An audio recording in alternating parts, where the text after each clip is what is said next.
On peut également parler du parent nourricier qui communique au contraire avec ses interlocuteurs au niveau horizontal, voilà, et qui essaie de s'approcher pour encourager, pour valoriser.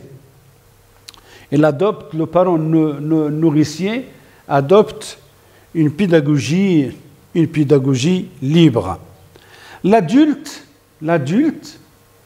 c'est un état de moi, si vous voulez, qui se base effectivement sur la logique, sur la neutralité.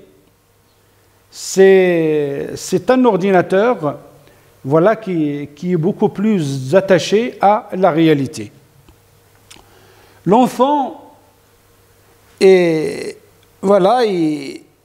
une catégorie qui se reconnaît par la motivation, par l'expression des émotions.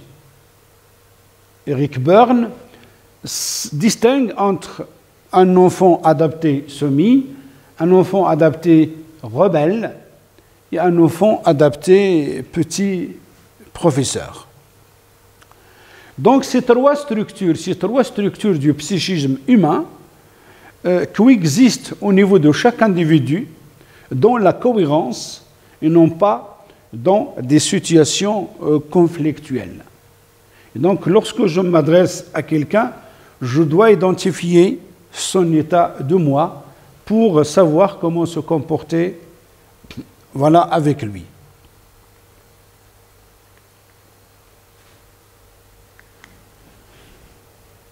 L'émetteur aussi est présent avec son cadre de référence, c'est-à-dire avec son préconstruit culturel.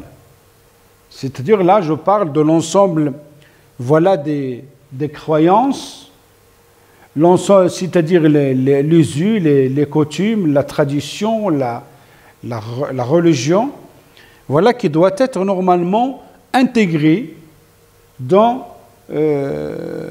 toute situation de communication.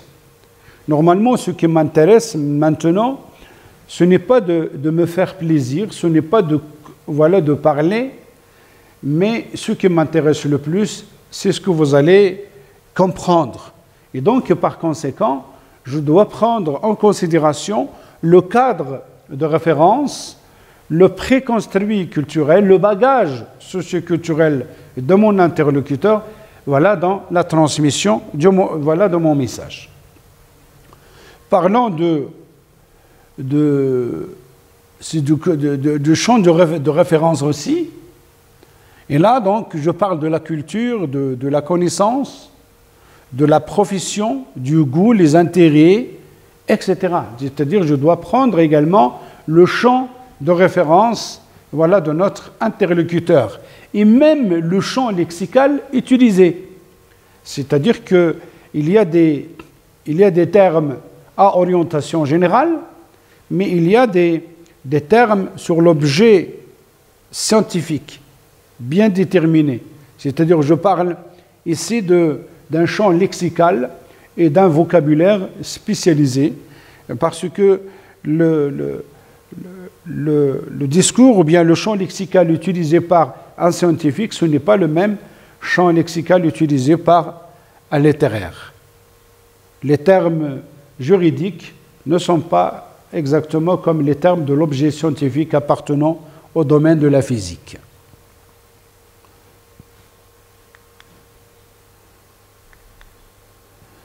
Selon la systémique, toute interaction, soit qu'elle est symétrique ou complémentaire, selon qu'elle se fonde sur l'égalité ou la différence. Symétrique, c'est-à-dire je parle de la communication d'égal à égal. Je parle de la communication transversale. Un étudiant qui s'adresse à un autre étudiant.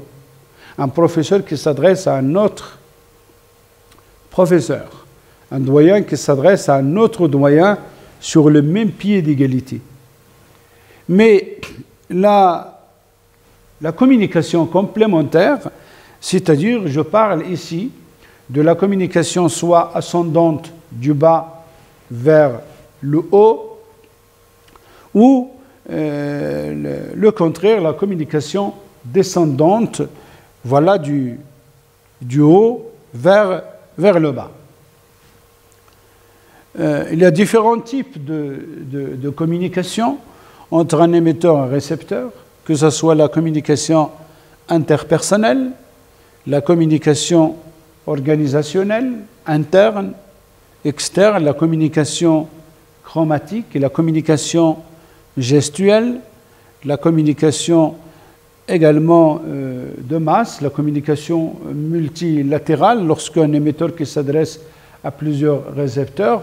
Je vous ai parlé tout à l'heure, voilà, de Harold Lasswell, voilà, qui s'intéresse à la communication multipolaire.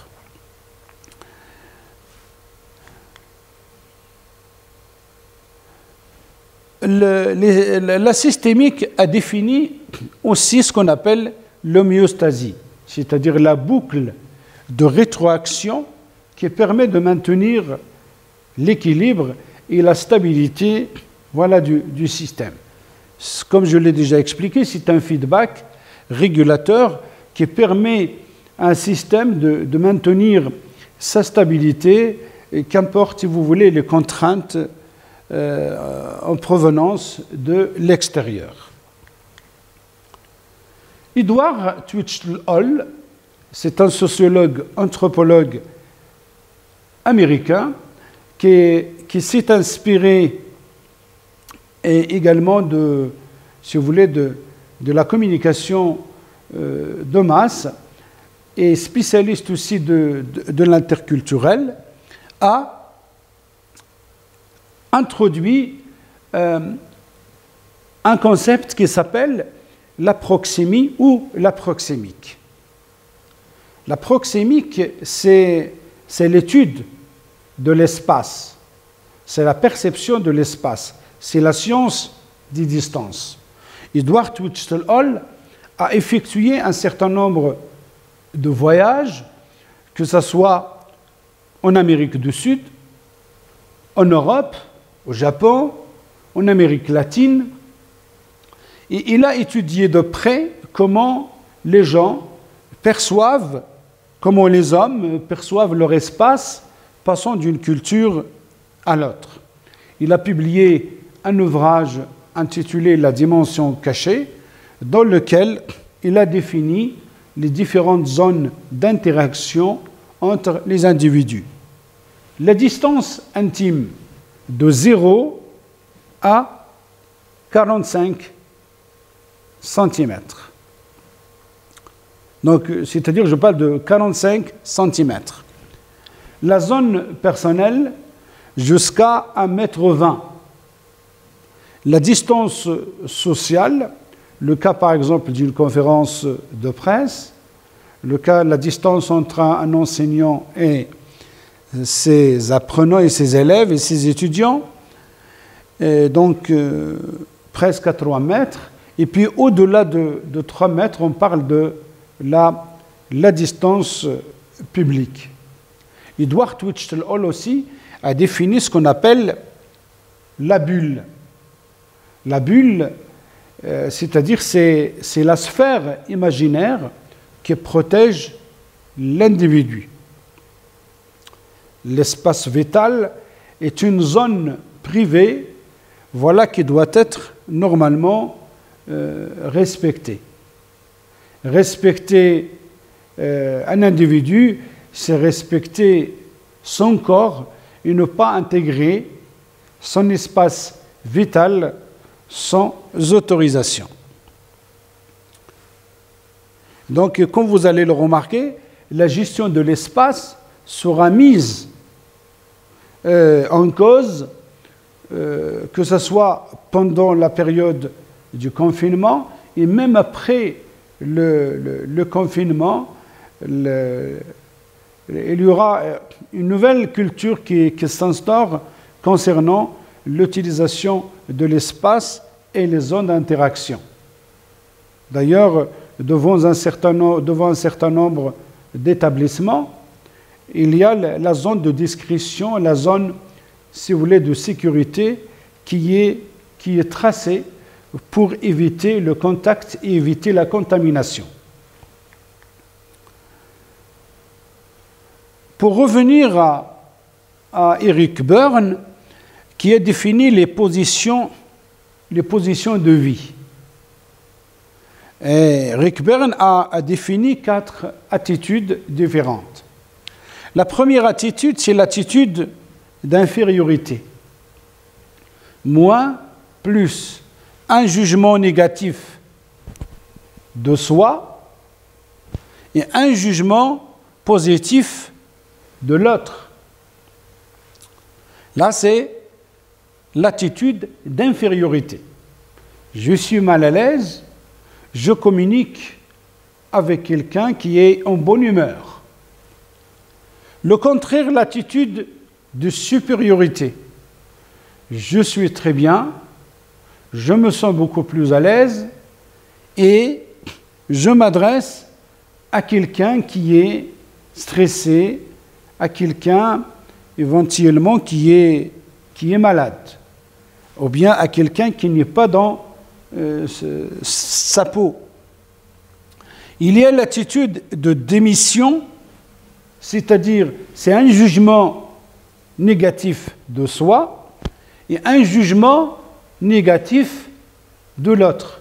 C'est-à-dire les deux ne sont pas à l'aise, voilà, dans leur communication et dans cette situation. La quatrième attitude, c'est l'attitude de coopération, c'est-à-dire un jugement positif de soi avec un autre jugement positif de l'autre. Et donc là, je parle d'une relation win-win, c'est-à-dire une relation gagnant-gagnant.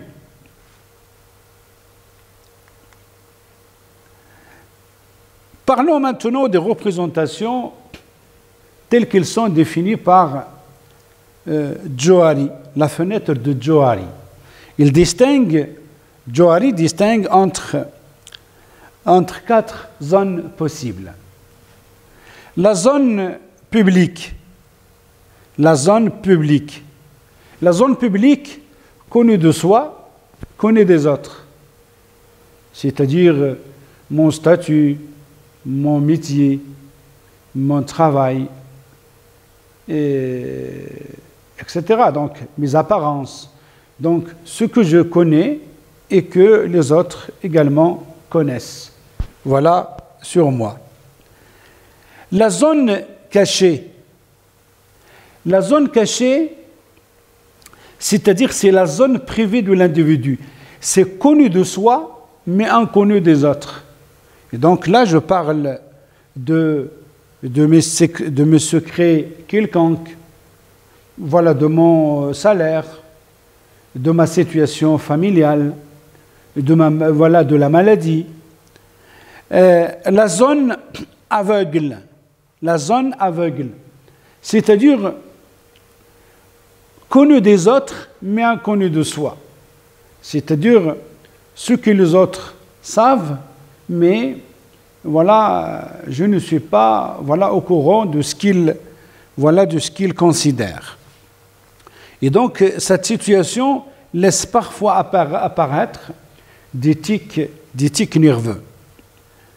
Je termine avec la zone inconnue, c'est-à-dire ce qui est inconnu de soi et inconnu des autres, et qui peuvent être, si vous voulez, un talent à découvrir, ou bien un champ, à découvrir également par les spécialistes.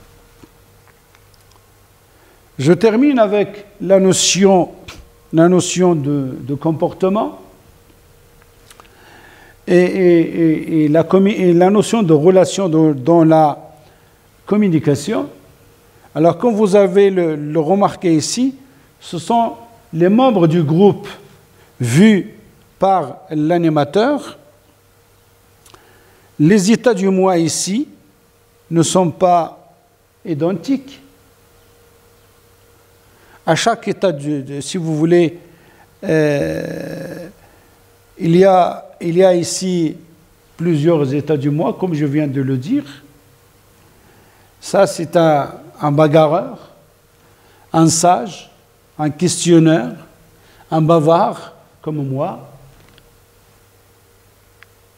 Excusez-moi.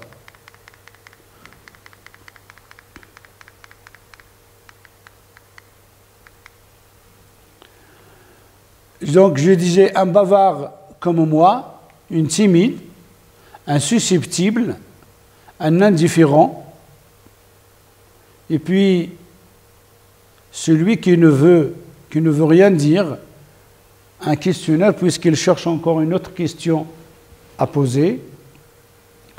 Et il y a d'autres états du moi, citons le savant, le rigolo, le têtu, l'orgueilleux, etc. Mais l'essentiel, ce n'est pas d'identifier l'état du moi, mais d'accorder un traitement spécifique et un comportement convenable pour chaque état du moi. Comment peut-on se comporter avec les autres? Donc, bien sûr, c'est en intégrant leurs caractéristiques de référence, en intégrant leurs représentations. Comment se comporter avec un savant? Normalement, il faut le valoriser. Comment se comporter avec un timide, par exemple? Il faut l'aider tout simplement à exprimer son point de vue et à parler de son expérience. Certainement, il a beaucoup de choses à dire. Comment se comporter avec un bavard? Normalement, voilà, lui imposer tout simplement lors d'une réunion de parler du message essentiel. Tout ce qui est détail explicatif, tout ce qui est illustration et exemple, éventuellement lors de la pause café. Comment se comporter avec un têtu? Normalement, il faut signer un contrat avec lui. Comment se comporter avec un rebelle, avec un indifférent, un opposant systématique, un bagarreur, etc. Donc, c'est-à-dire qu'un manager doit prendre en considération les caractéristiques de référence et de représentation des différents de son équipe, c'est-à-dire de ses subalternes et de ses collaborateurs. Un manager aussi doit prendre en considération le système de représentation sensorielle, c'est-à-dire, je parle ici du VACOG, le visuel, l'olfactif, le kinesthésique, le gustatif et l'auditif. Alors, je dois identifier le système de représentation de notre interlocuteur pour savoir comment se comporter avec lui. Par exemple, dans un magasin de voitures, avant même de montrer la voiture au client, il faut identifier ses représentations sensorielles. Alors, s'il s'agit de quelqu'un qui est auditif, là, je vais concentrer ma démonstration sur, si vous voulez, sur le bruit du moteur, sur le klaxon, sur les baffes, la musique, l'alarme, etc. Normalement aussi, lorsqu'on se comporte avec les autres, il faut également intégrer leurs caractéristiques de référence, pour mieux communiquer. la jeunesse d'aujourd'hui, les 18 à 30 ans, c'est ce qu'on appelle la génération Y. Ils sont connus par un certain nombre de caractéristiques. Ils sont la plupart du temps hyperconnectés. Ils donnent beaucoup d'importance à l'instant. Ils refusent tout ce qui est autorité, surtout une autorité qui n'est pas méritée, que ce soit par le comportement ou la compétence. Ils distinguent entre le temps personnel et le temps professionnel. Un manager, normalement, doit prendre en considération les caractéristiques des jeunes, de la génération Y, voilà, dans son style de management, dans son style de gestion. Alors comme ça, je termine ma présentation. Si vous avez remarqué que qu'elle mérite vraiment d'être soutenue par un pouce, n'hésitez pas de le faire. Et puis nous avons une chaîne à laquelle vous pouvez vous abonner pour recevoir toujours ce qui est nouveau. Alors restez chez vous. Merci de votre attention et à la prochaine.